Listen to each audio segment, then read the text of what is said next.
नमस्कार दोस्तों, बात करेंगे वर्ग 3 चयन परीक्षा के संबंध में उन आंकड़ों की जो ईएसबी के द्वारा वर्तमान में आरटीआई के जवाब में प्रस्तुत किए गए हैं और लगभग सभी जगह उनकी अभ्यर्थियों के बीच चर्चा चल रही है। और यह जानने का भी प्रयास करेंगे उन आंकड़ों के आधार पे कि अलग अलग कैटेगरीज में जो यहाँ पे अभ्यर्थी अपीयर हुए हैं, तो उन अपीयर अभ्यर्थियों की संख्या के हिसाब से क्या कंपटीशन इतना कम रह जाने वाला है कि मिनिमम क्वालिफाइंग मार्क में भी अभ्यर्थियों के यहाँ पे सिलेक्शन के चांस बनेंगे।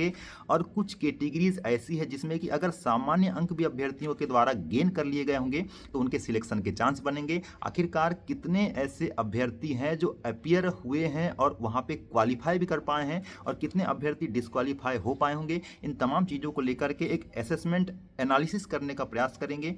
और इन आंकड़ों की सार्थकता की बात करेंगे दोस्तों, क्योंकि आंकड़े आपके तब तक ही सार्थक रह जाते हैं, इन आंकड़ों का महत्व तब तक ही रह जाता है जब तक कि आपका रिजल्ट नहीं आ जाता है।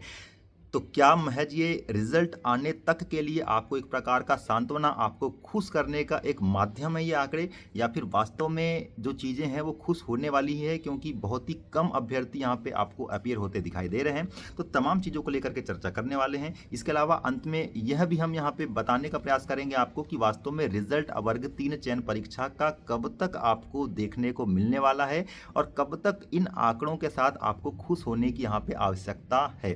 तो चलिए बिना देर की हम यहाँ पे बात करते हैं वर्ग 3 चयन परीक्षा में आरटीआई के जवाब में जो यहाँ पे ईएसबी ने प्रस्तुत की है जानकारी उसकी। अगर हम बात करें ओवरऑल, अगर बात करें तो 1,10,745 जो आंकड़े मैं आपको बता रहा हूँ इसको मैं आपके स्क्रीन पे भी मेंशन कर दूंगा। तो लगभग 1,10,745 यहाँ पे ऐसे अभ्यर्थी हैं जिनके द्वारा आवेदन किया गया था। और ये आवेदन की टोटल संख्या है दोस्तों। इसके पहले वाली जो पात्रता परीक्षा 2020 की थी उसके क्वालिफाइड कैंडिडेट और अभी 2023 की जो पात्रता परीक्षा थी उसके क्वालिफाइड कैंडिडेट, इन दोनों अभ्यर्थियों के द्वारा जो फॉर्म यहाँ पे फिल किए गए थे उनकी संख्या है।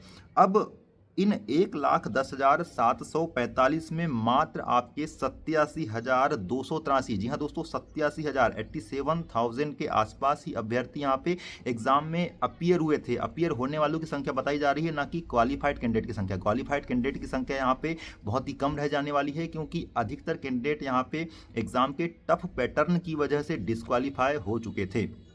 तो हम यहाँ पे कैटेगरी वार अभी बात करने वाले हैं दोस्तों कि वास्तव में किस प्रकार का कंपटीशन रहने वाला है।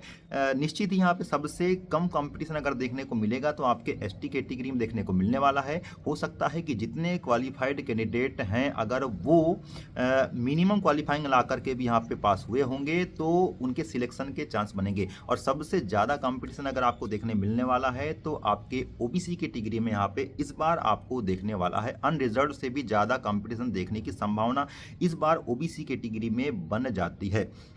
तो हम कैटेगरी वार ही बात कर लेते हैं दोस्तों कि यहाँ पे किस प्रकार की चीज़ें निकल के आई है आरटीआई के माध्यम से।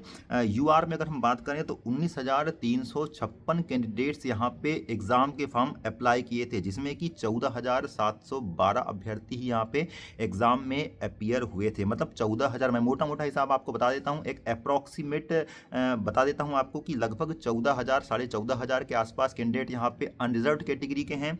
ओबीसी की बात करें तो लगभग 55,600 के आसपास अभ्यर्थी यहाँ पे एग्जाम के फॉर्म डाले थे, जिसमें कि अगर एग्जाम में बैठने वाले कैंडिडेट की बात करें तो लगभग 45,000 45,500 अभ्यर्थी यहाँ पे ओबीसी कैटेगरी में एग्जाम में बैठे हैं। हालांकि संख्या बहुत बड़ी है अगर पदों की तुलना में, रिक्त पदों की तुलना में अगर हम इस संख्या को देखते हैं। अब इसमें एक बात ये भी डिपेंड करती है कि बैठे तो इतने थे लेकिन इसमें यहाँ पे क्वालिफाई कितने कैंडिडेट कर पाए हैं। उसके बाद भी यहाँ पे ये देखा जाएगा कि उसमें से भी गेस्ट और नॉन गेस्ट फैकल्टी के कितने अभ्यर्थी बैठे हैं, क्योंकि नॉन गेस्ट फैकल्टी का कट ऑफ इस बार गेस्ट फैकल्टी की तुलना में ज़्यादा जरूर जाएगा और गेस्ट फैकल्टी वाले थोड़े से फायदे में जरूर यहाँ पे दिखाई दे सकते हैं। इसके बाद हम बात करें ईडब्ल्यूएस की तो लगभग 16,500 के आसपास अभ्यर्थी यहाँ पे बैठे थे, जिसमें कि 12,314 यानी कि लगभग 12,000 के आसपास अभ्यर्थी यहाँ पे एग्जाम में अपीयर हुए हैं। एसटी की बात करें तो लगभग 4,987 यानी 5,000 के आसपास कैंडिडेट ने फॉर्म अप्लाई किया था, जिसमें कि 4,227 जो कैंडिडेट हैं वो एग्ज़ाम देने के लिए अपीयर हुए थे। एससी में यही आंकड़ा आपका 14,190 है जो एग्ज़ाम फॉर्म भरे थे और इनमें भी लगभग 10,500 के आसपास अभ्यर्थियों ने एग्ज़ाम अपीयर किया था, मतलब एग्ज़ाम में बैठने के लिए अपीयर हुए थे। तो इन आंकड़ों की बात करें दोस्तों, इन आंकड़ों में भी बहुत सारे ऐसे अभ्यर्थी हैं जो डिस्क्वालीफाई हुए हैं। लगभग 35 से 40% अभ्यर्थी यहाँ पे डेफिनेटली डिस्क्वालीफाई कर गए हैं। तो अगर 1,10,745 टोटल हम फॉर्म भरने वालों की संख्या की बात करें तो इसमें लगभग 87,283 अभ्यर्थी ही हैं जो एग्ज़ाम में अपीयर हुए थे। इस 87,283 में भी हम मान करके चलते हैं कि लगभग आपके 27,000 के आसपास ऐसे कैंडिडेट जरूर हैं जो कि डिस्क्वालीफाई हो गए हैं पेपर का नेचर, पेपर की टफनेस को देखते हुए। तो लगभग 50,000 के आसपास ही कैंडिडेट यहाँ पे आपके कहना चाहिए एग्ज़ाम में क्वालिफाई किए होंगे।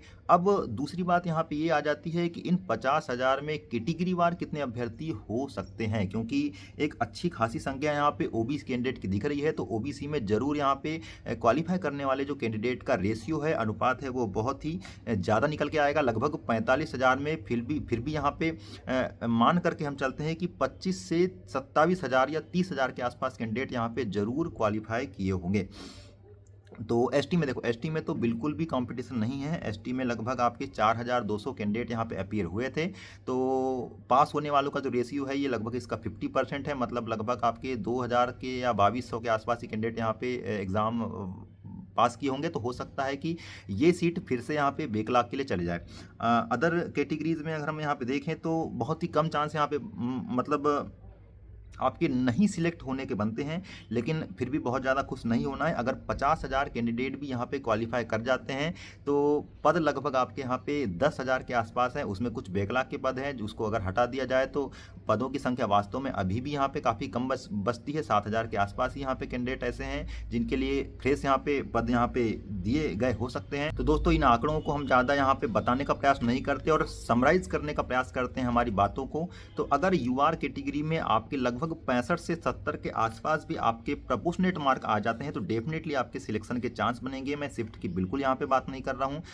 हो सकता है कि अलग अलग शिफ्ट में यहाँ पे अलग अलग तरीके से परसेंटाइल स्कोर निकलेंगे। तो हो सकता है कि कुछ शिफ्ट में 60 अंक वाले का भी सिलेक्शन हो जाए और कुछ में 65 वाले का भी सिलेक्शन ना हो। इस प्रकार की स्थिति भी बन सकती है। लेकिन समराइज तरीके से अगर हम यहाँ पे बात करें, आपके एक एवरेज की बात करें तो लगभग 65 से 70 के आसपास वाला अभी अपने आप को सेफ जोन में समझ सकता है। इसके अलावा अगर हम यहाँ पे बात करें ओबीसी की तो 60 से 65 अंक के बीच अगर आपने गेन किया है प्रोपोर्शनेट मार्क तो डेफिनेटली आपके यहाँ पे सिलेक्शन के चांस बन सकते हैं। गेस्ट फैकल्टी वाले आपके यहाँ पे 3 से 4 अंक इसमें और कम कर सकते हैं। एससी कैटेगरी के लिए यही आपके अंकों का जो रेशियो होगा आपका 57 से 62 के आसपास होने वाला है। एसटी के लिए मैं पहले ही बता चुका हूँ कि क्वालिफाई अगर आपने किया है तो सिलेक्शन के आपके यहाँ पे चांस बिल्कुल हैं।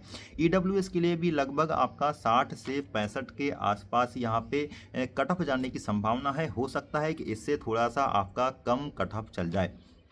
तो ये तो एक प्रकार के सेफ स्कोर की हमने यहाँ पे बात किया है। अब हम बात करेंगे कि वास्तव में रिजल्ट कब तक आएगा। तो आरटीआई के जवाब में आरटीआई में ये बात भी सेकंड पॉइंट पे मेंशन की गई थी कि वर्ग 3 चयन परीक्षा का रिजल्ट आखिरकार कब तक यहाँ पे जारी किया जाएगा। तो चूंकि यहाँ पे ईएसबी ने कहा है कि ये जो जानकारी है गोपनीय और संवेदनशील है, इस वजह से हम आपको यह जानकारी अभी नहीं दे सकते। इसके लिए आपको ऑफिशियल वेबसाइट पर विजिट करते रहना होगा, बराबर समय समय पर चेक करते रहना होगा। लेकिन मैं दोस्तों आपको बता देना चाहता हूँ कि आपके 15 जनवरी के आसपास, जी हाँ दोस्तों, 15 जनवरी से 26 जनवरी के आसपास आपके वर्ग 3 चयन परीक्षा के रिजल्ट आने की यहाँ पे पूर्ण संभावना बन जाती है।